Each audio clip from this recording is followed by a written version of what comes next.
mo jiilotonɗo lebbi e ñalaaɗe hattoma ɗanaade ko nde addimi ɗo. Hono woni holon an aɗa andi Moutar?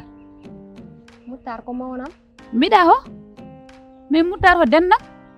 ala annene Allah ni seedi ko dennam pawji ɓe nguuri ngurdam maɓɓe ha weli ɓe garta ɓe etta vie janano pour ettira ɓe gurtira ngurdam maɓɓe ɗum c'est ɗum je suis pas d'accord ko gacci cukalel ngel deeje sey abba neɗɗo hanga fof yejjitta ɓiiwu ɓiɗɗone kalan baaba wayi mi winoma ceerten fof jeeya baaba ma o gorko moƴƴo dimo laaɓɗo reedu an woni sagata ala fof ka wonnani a jarama a jarama a jarama bandiraɓe on beltanama on beltanama on beltanama aɗa ñaagui Allah duwaw uddi ɓernde mami walluma aɗa yiɗi weltinde Allah hokkuma belam e dow dewgal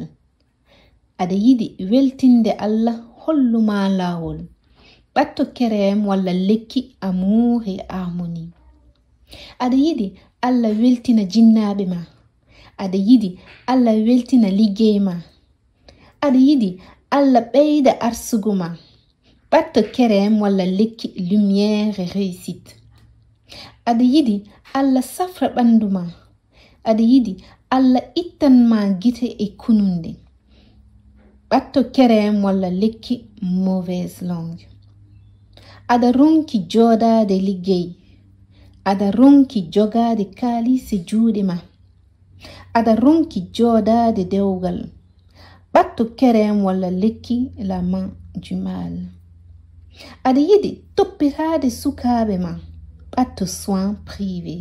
ko wawi wonde fof telfin numéro gonɗo less o kalaneɗa hol soin ɗo joni ɓuuri moƴƴude ma